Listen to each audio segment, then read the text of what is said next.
There are 5 SUVs sitting on dealer lots right now collecting dust. Salespeople are practically begging people to test drive them, offering discounts that would have been unthinkable 2 years ago. And every single one of them will outlast the flashy crossover you just financed for $45,000. These are not compromise vehicles. These are not fixer-uppers. I am talking about SUVs with 500,000-mile powertrains. Body-on-frame construction that laughs at potholes and the kind of engineering that makes mechanics smile when they pop the hood. They are sitting there unsold because people would rather overpay for a RAV4 with a 6-month waitlist than look at something that does not have a trending TikTok hashtag. After over 2 decades of working on these things, I have watched the same story play out again and again. A customer comes in driving a brand new something that is already falling apart. I ask what they cross-shopped.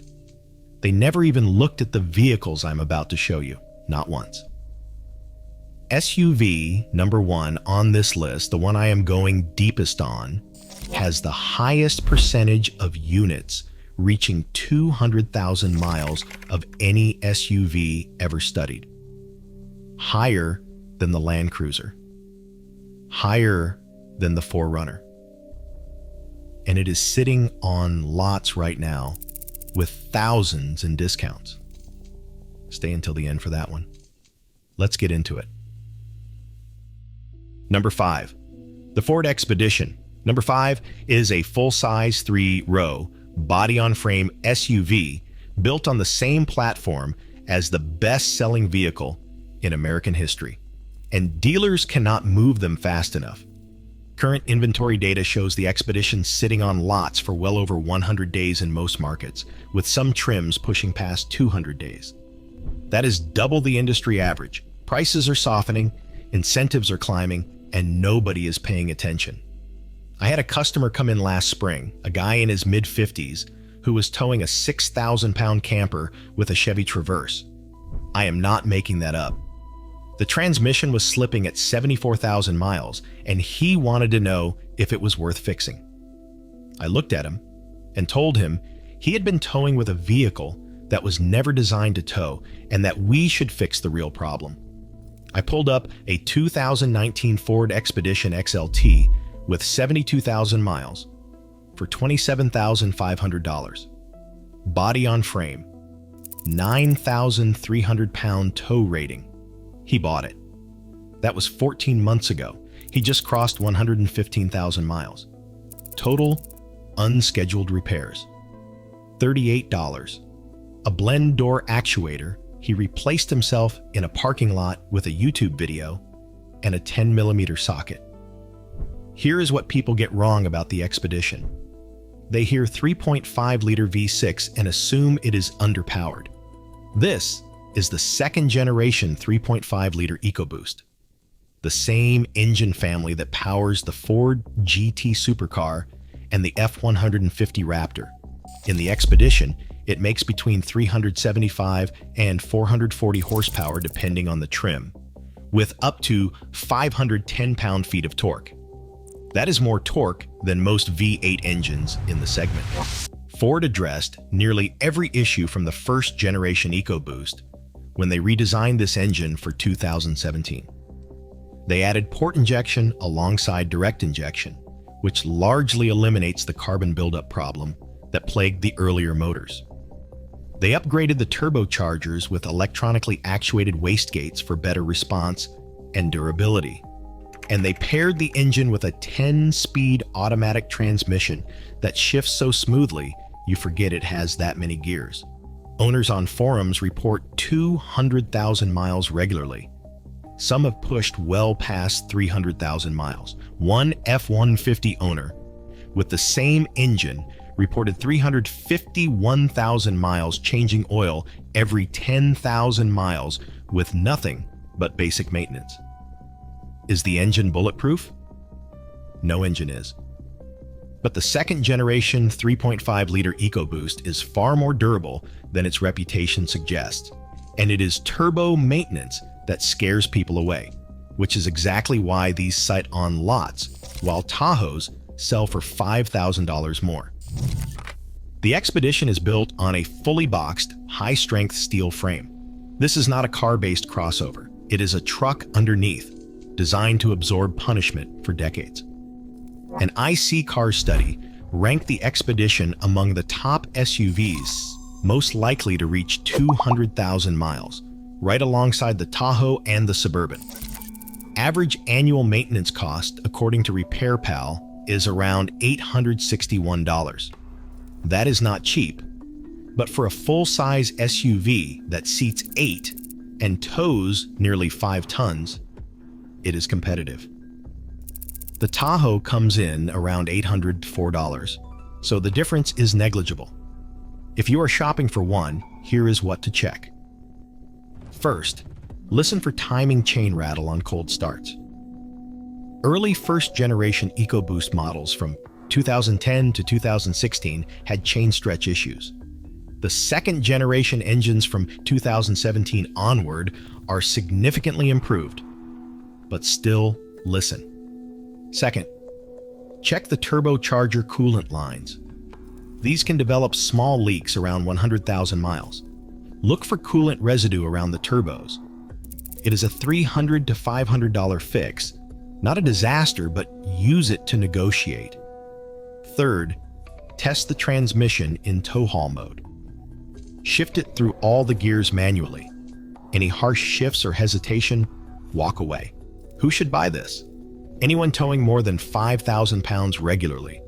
Anyone who needs legitimate 3-row space for adults, not the joke third rows you find in mid-size crossovers. And anyone smart enough to realize that a body-on-frame Ford SUV sharing DNA with the F-150 is going to outlast anything built on a car platform. If you think the Expedition is overlooked, this next SUV is practically invisible. Dealers are giving these away compared to what they are actually worth.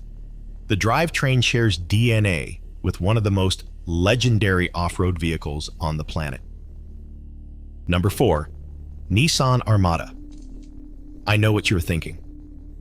Nissan, the brand known for continuously variable transmissions that fail at 80,000 miles. Hear me out, because the Armada is not that Nissan. The Armada has nothing in common with the Altima or the Rogue. It shares its platform with the Nissan Patrol, the vehicle that the United Nations, the Red Cross, and half of the Middle East rely on to survive actual deserts. The Patrol has been in production since 1951, and it is considered one of the most durable vehicles ever manufactured. The Armada is the American version of that truck. The heart of the Armada is the VK56 5.6-liter V8. This engine features an all-aluminum block with ductile iron cylinder liners, dual overhead cams, and a forged crankshaft. The bottom end of this engine is so overbuilt that performance builders have pushed it past 1,900 horsepower on the stock block and crank. Let that sink in. The engine sitting in a $35,000 used Armada on your local lot right now has internals strong enough to handle nearly 2,000 horsepower. On stock power, these things are barely working. I had a fleet customer, a shuttle service company, bring in 3 2018 Armadas last year for annual inspections. The highest mileage one had 211,000 miles. All 3 were on original transmissions. All 3 passed inspection with nothing but maintenance items, brakes, fluids, filters. The owner told me he picked Armadas specifically because his Suburbans were costing him more in repairs by 150,000 miles. These trucks are proven in real-world high-mileage service. Owners commonly report exceeding 200,000 miles, and many push past 300,000 miles. The VK56 uses a timing chain, not a belt, so there is no 100,000-mile replacement interval eating into your wallet. The 7-speed automatic in the second-generation Armada from 2017 onward is smooth and proven. Now here is where the value gets ridiculous. A 2019 Nissan Armada Platinum with 70,000 miles, you are looking at $24,000 to $28,000. A 2019 Chevrolet Tahoe LTZ with the same miles, $34,000 to $39,000. That is a $10,000 difference for an SUV with comparable interior space, a bigger engine, and a drivetrain derived from the Patrol. The Armada depreciates like a Nissan, but performs like a Land Cruiser. RepairPal rates the Armada 3.5 out of 5 for reliability, and annual maintenance costs average around $727. Compare that to the Tahoe at $804 and the Sequoia at $642. And the Armada lands right in the sweet spot of affordable to maintain and built like a vault. When shopping for an Armada, check these things. First, check the exhaust manifolds. The first generation Armadas from 2004 to 2015 are known for cracked exhaust manifolds. It is not catastrophic, but it creates an annoying exhaust leak. Budget $600 to $1,000 if it has not been addressed. Second, use quality fuel. The VK56 is sensitive to fuel quality, and bad fuel can damage the catalytic converters over time. If you see a check engine light for catalyst efficiency, ask for a compression test before you buy. Third, check the differential. These are heavy SUVs, and the rear differential can develop a whine if the fluid was never changed. Listen on the test drive at highway speed. Silence is good. Any whining means maintenance was neglected, and you should either negotiate hard or walk away. Who should buy it? Budget-conscious families who want full-size capability without full-size Toyota or GM pricing. Towing enthusiasts, the Armada pulls 8,500 pounds, and anyone who has done enough research to know that the Patrol platform is one of the most durable things on four wheels. Number 3. This is the American workhorse, the SUV that has been in continuous production longer than any vehicle nameplate in history. And right now, high sticker prices are pushing buyers away, which means inventory is building, and deals are there for the taking. Number 3. Chevrolet Tahoe. Let me start with a story that will frame everything I am about to tell you. A buddy of mine runs a limousine and livery service. He has been through everything: town cars, Escalades, Yukons, Navigators. 5 years ago, he switched his entire fleet to Chevy Tahoes with the 5.3-liter V8.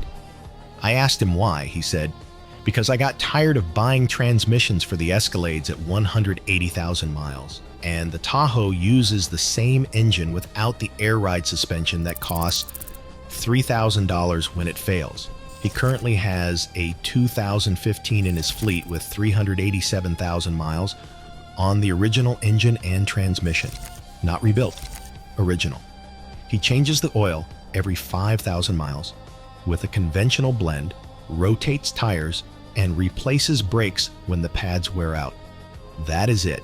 The Chevrolet small block V8 is arguably the most proven engine architecture in automotive history. The 5.3-liter Vortec and its successor, the L84 Ecotec 3, are direct descendants of an engine family that has been refined for over 60 years. These engines use a traditional pushrod overhead valve design, which means fewer moving parts than the dual overhead cam engines in competitors. Fewer parts, fewer things to break. An IC Cars study analyzing over 2 million vehicles found that the Suburban, which shares its powertrain with the Tahoe, ranks among the top 5 vehicles most likely to reach 250,000 miles. The top 1% of Suburbans in the study were still being driven at nearly 300,000 miles, and that is only what was measured, not the maximum these vehicles can achieve. Owners across every forum you can find report 300,000 to 400,000 miles. One owner of a 2003 Tahoe Z71 with the 5.3 reported 376,000 miles with the original transmission while towing a 4,000-pound boat for over 100,000 of those miles. Now, I have to be honest about one thing. GM introduced active fuel management in 2007 and later dynamic fuel management, which allows the engine to deactivate cylinders for fuel efficiency. Some owners have experienced lifter failures related to this system, particularly in engines built between 2014 and 2020. It is a known issue, and if you are buying used, it is worth checking for. The fix, if needed, is roughly $2,500 to $4,000, depending on how many lifters are affected. It is not a reason to avoid the Tahoe entirely, but it is a reason to get a pre-purchase inspection and listen for any ticking at startup. The body-on-frame construction is tank grade. The Tahoe rides on a fully boxed perimeter frame with hydroformed steel sections. This is the same fundamental construction used in the Silverado, Sierra, and every heavy-duty GM truck. It is designed to absorb abuse for decades. Here is where the math gets interesting for buyers right now. The 2025 Tahoe starts around $58,000, but high transaction prices are keeping some models on lots longer than usual. Dealers are starting to offer real incentives. On the used side, a 2020 Tahoe LT with 80,000 miles costs $32,000 to $37,000. That sounds like a lot until you consider that you are buying more than 200,000 miles of remaining life. Your cost per remaining mile drops below 15 cents. Try finding that math in a $42,000 3-year-old Explorer. If you're inspecting a used Tahoe, here is my checklist. First, check the oil. Pull the dipstick and look for any metallic flakes or unusually dark oil. If the oil was not changed regularly, the lifter issue I mentioned becomes much more likely. Second, start the engine cold. If you hear a ticking or tapping that fades after 30 seconds, that is likely lifter noise. If it persists, get it inspected before buying. Third, crawl under the vehicle and look at the frame. Tahoes in northern climates can develop surface rust on the frame. Surface rust is normal. Flaking or scaling rust is a deal breaker. Fourth, check the air ride suspension if equipped. Bounce each corner of the vehicle. If it sags or does not return evenly, factor in $1,200 to $1,800 for air spring replacement or convert to traditional shocks for about $800. Now, if you are liking this kind of straight talk, hit subscribe. I am putting out more videos on the SUVs that actually make financial sense versus the ones that just look good on Instagram. Let's keep going, because number 2 is a vehicle that has earned legendary status in the shop. The new model is sitting on dealer lots right now with legitimate discounts. Number 2, the Toyota 4Runner. This is the SUV that mechanics pass down to their kids, the one that gets traded between families like an heirloom because nobody can kill it. Right now, the 2025 4Runner is sitting on dealer lots with excess inventory because Toyota redesigned it, raised the price, and buyers are hesitating. That hesitation is your opportunity. The new 6th generation 4Runner that launched for 2025 moved to a 2.4-liter turbocharged 4-cylinder hybrid powertrain, making 326 horsepower, replacing the legendary 4.0-liter V6 that powered the previous generation for 15 years. That engine change made loyalists nervous. The higher starting price, now above $40,000, pushed casual buyers toward cheaper competitors. The result is dealers are sitting on 4Runner inventory for the first time in years. Auto experts have noted significant excess inventory because buyers perceive the new platform as untested, while the price now competes with vehicles offering more luxury features. But here is what the doubters are missing. The new 4Runner still rides on a body-on-frame platform shared with the new Tacoma. It is still built to go places that would destroy a crossover. And Toyota's track record with this nameplate is not a guess. It is a guarantee written in 2 decades of data. The 5th generation 4Runner from 2010 to 2024 had a J.D. Power reliability rating of 87 out of 100. According to IC Cars, just under 5% of all 4Runners sold had already clocked over 200,000 miles. Average annual maintenance costs are $514 according to RepairPal. That is among the lowest in the entire SUV segment, and the probability of a major repair in any given year is lower than the segment average. I have a customer, a retired firefighter, who bought a 2010 4Runner SR5 new. He drove it every single day for 14 years. When he traded it in, last year the odometer read 328,000 miles. The engine had never been opened. The transmission had never been serviced beyond fluid changes. He replaced the water pump at 210,000 miles, the starter at 260,000 miles, and he did 2 sets of brake pads. That was it. Total maintenance cost over the life of the vehicle, outside of oil changes, tires, and brakes, was under $1,400. The dealer gave him $8,500 on trade-in at 328,000 miles. Name another SUV that holds $8,500 at that mileage. The 4.0-liter 1 GRFE V6 that powered the 5th generation 4Runner is a naturally aspirated, chain-driven, dual overhead cam engine that Toyota used across the Tacoma, FJ Cruiser, and International Land Cruiser Prado. There are no turbos to fail, no timing belt to replace, and no direct injection carbon buildup issues. It just works. It makes 270 horsepower and 278 pound-feet of torque.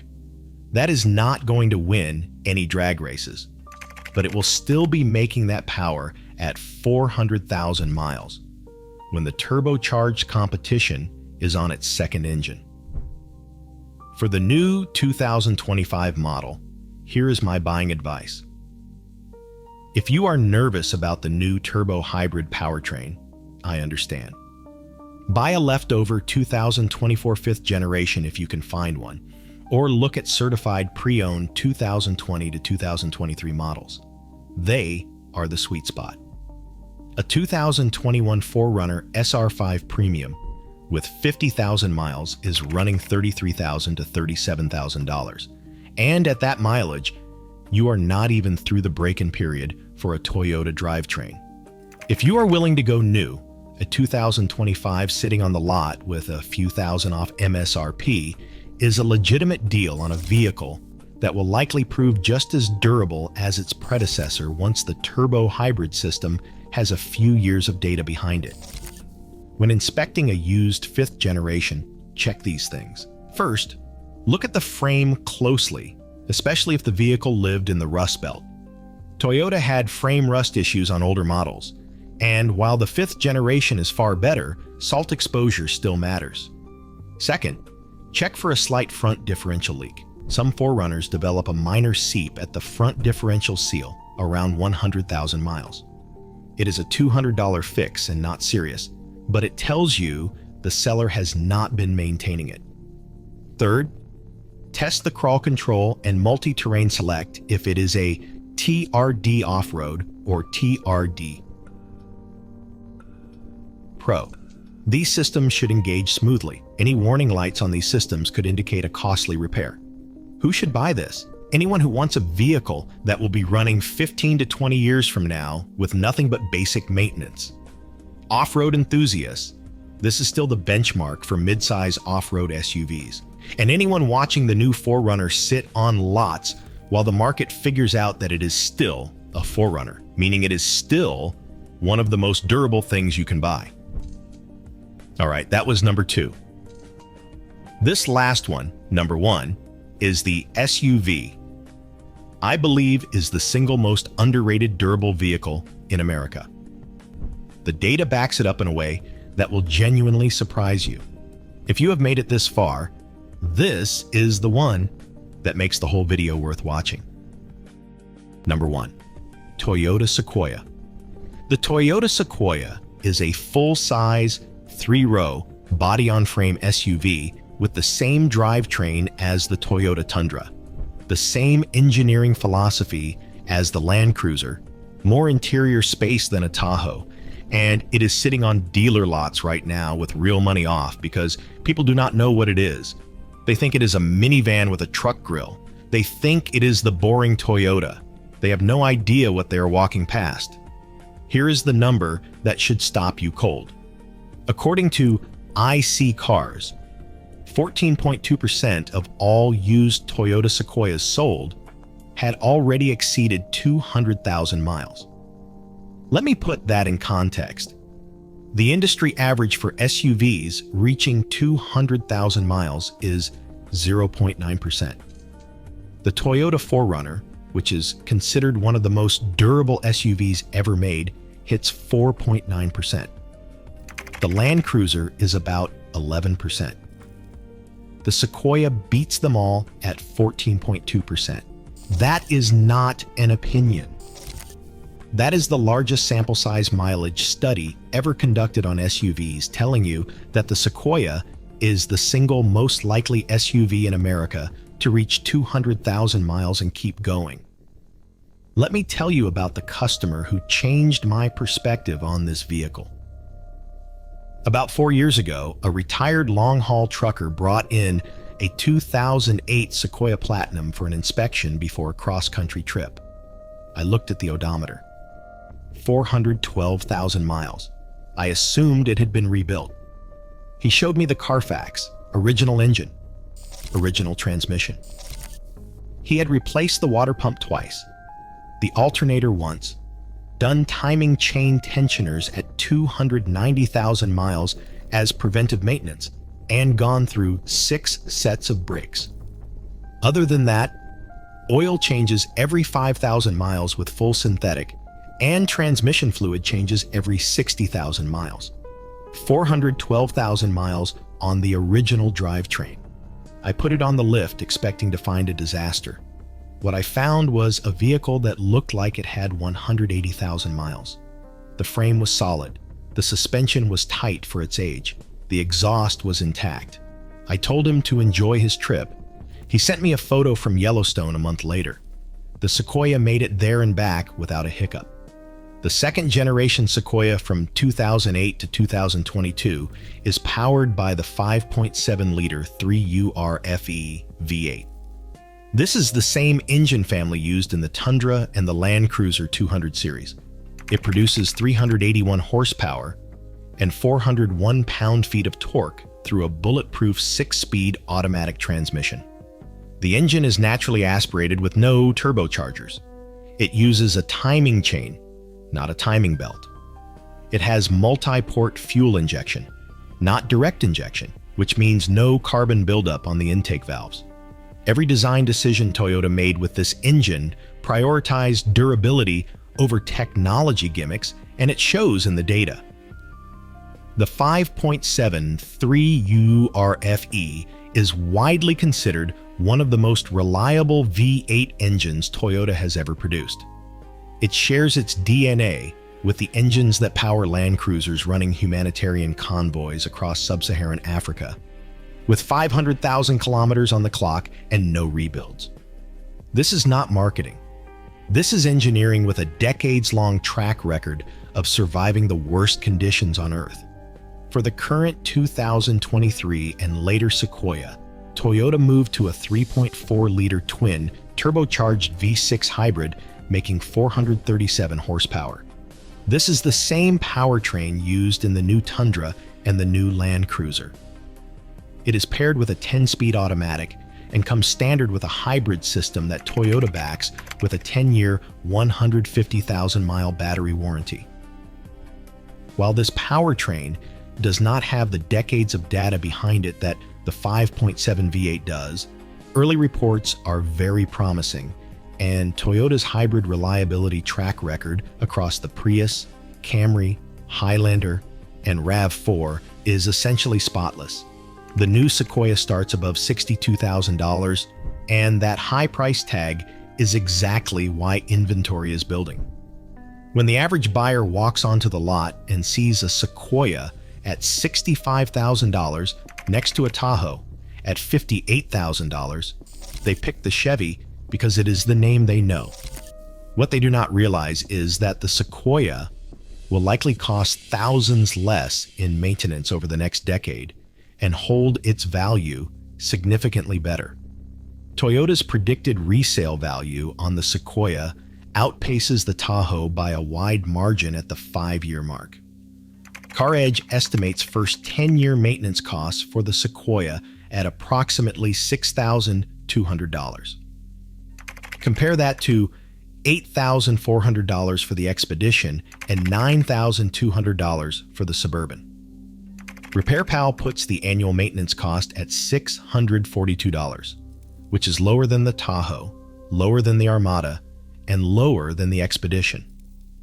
For a full-size V8 equivalent power, 3-row SUV with legitimate 500,000-mile potential, $642 a year in maintenance is almost absurd. If you are buying a used second-gen Sequoia with the 5.7-liter V8, here is my checklist. First, check the air injection system. Some 2008 to 2015 models had secondary air injection pump failures that trigger a check engine light.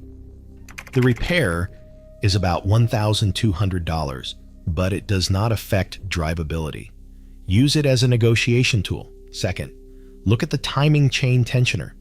At very high mileages, say 250,000 miles and above, the chain tensioners can wear. Listen for any rattle on cold start. If the engine is quiet on cold start, you are golden. Third, inspect the lower ball joints. The Sequoia is a heavy vehicle, and ball joints wear faster than on lighter SUVs. Plan for replacement around 120,000 to 150,000 miles. Cost is about $400 to $600 for both sides. Fourth, and this is the pro tip, look for fleet Sequoias from rental companies, corporate shuttles, or government agencies. These vehicles were maintained on schedule by mechanics who did not skip services. A former fleet Sequoia with 100,000 miles and full service records is one of the best used vehicle purchases you can make in America right now. Who should buy the Sequoia? Long-distance commuters who want a vehicle that will still be running strong at 300,000, 400,000, or even 500,000 miles. Families who need 3 legitimate rows of seating in a vehicle that will not nickel and dime them with repairs. Towing enthusiasts. The 5.7-liter V8 Sequoia tows up to 7,400 pounds, and the new hybrid tows up to 9,520 pounds. And anyone who has read this far and understands that the 14.2% figure is not a fluke. It is the result of Toyota over-engineering a vehicle and then under-marketing it for 25 years. Who should skip it? If you want something compact and easy to park, the Sequoia is 205 inches long. It is a big vehicle.